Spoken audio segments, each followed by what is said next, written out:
योजना बंद होतील पण माहिती नाही. नमस्कार, मी संभाजी गायकवाड. स्वागत आहे आपलं योजना दरबारमध्ये. मित्रांनो, राज्यातील मुख्यमंत्री माझी लाडकी बहीण योजनेअंतर्गत ई-केवायसी केल्यानंतर अपात्र झालेल्या महिला आहेत त्या लाभार्थी महिलांसाठी एक महत्त्वाचा अपडेट आहे.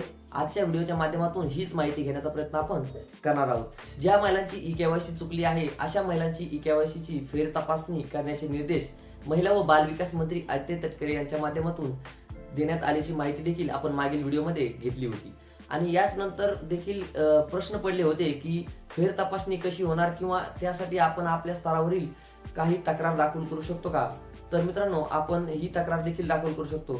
ज्या लाभार्थी महिला आहेत, ई-केवायसी चुकलेली आहे किंवा इतर काही कारणास्तव हप्ते बंद झाले आहेत, अशा महिला लाभार्थ्यांना ऑनलाईन पद्धतीने जर अर्ज देता येत नसेल तर त्या महिलांना आता ऑफलाईन पद्धतीने म्हणजेच लेखी स्वरूपात देखील आपले अर्ज देता येणार आहेत.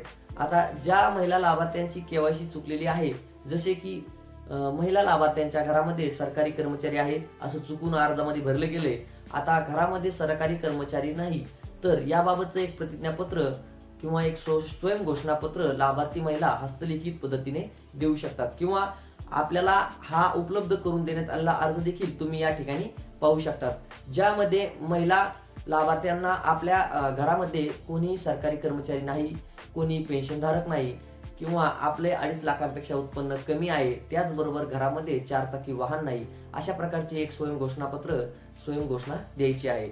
याच्यामध्ये महिला लाभार्थ्यांचा आधार नंबर, मोबाईल नंबर, त्याचबरोबर लाडकी बहीण योजनेसंदर्भातील संपूर्ण माहिती ही तिथे द्यायची आहे. आणि अशा प्रकारची ही जी दिलेली माहिती आहे ती पूर्णतः बरोबर आहे की खोटी आहे, खोटी आढळल्यास मी कायदेशीर कारवाईसाठी पात्र राहील अशा प्रकारची प्रतिज्ञापत्र या ठिकाणी देऊन त्यावरती लाभार्थ्यांना आपली सही देखील द्यायची आहे. हा अर्ज आपण आपल्या अंगणवाडी सेविकेकडे सादर करू शकतो.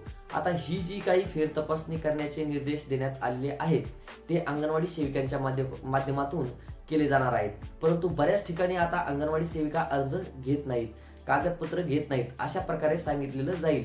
पण अशा परिस्थितीत तुम्ही तुमच्या पंचायत समिती कार्यालयामध्ये सुद्धा भेट देऊन महिला व बालविकास विभागात हा अर्ज आपला तुम्ही तिथे सादर करू शकता. त्याचबरोबर तिथे लागणारे जे कागदपत्र आहेत सगळे तुमचे, जी की आधार कार्ड असेल किंवा तुमचे इतर काही जसं रेशन कार्ड किंवा तुमच्याकडे उत्पन्नाचा दाखला असेल तर ही कागदपत्रे तुम्ही तुमच्यासोबत त्यासोबतच त्या अर्जासोबत जोडू शकतात.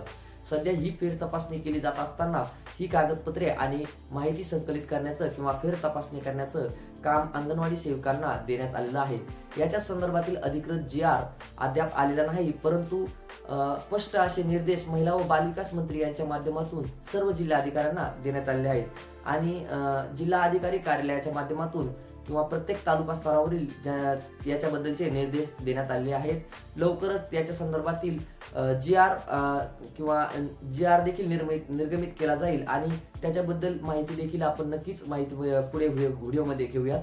सध्या तरी तुमची केवायसी चुकलेली असेल तर इतर काही कारणांमुळे हप्ता बंद झालेला असेल तर आपण अशा स्वरूपात लेखी स्वरूपात अर्ज देऊन आपल्याला जमत असेल तर अर्ज देऊ शकता. तर मित्रांनो, अशाच प्रकारची एक महत्त्वाची अशी माहिती होती. फेर तपासणी करण्याचं काम देखील सुरू आहे. आता हेच बऱ्याच कालावधीपर्यंत चालेल किंवा त्याच्यानंतरच पात्र झालेल्या महिला लाभार्थ्यांना पुन्हा एकदा हप्ता सुरू करण्यात येईल. आता केवायसी बंद झाली आहे किंवा केवायसी नवी सुरू होण्यासाठी जून 2026 ची तारीख सांगितली जाते आहे.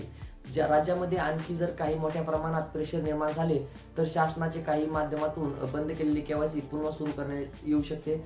याच संदर्भातील काही अपडेट आला असेल तर नक्कीच आपण पुढील अपडेटमध्ये जाणून घेऊयात. तर भेटूया नवीन माहितीसह नवीन व्हिडिओमध्ये. धन्यवाद.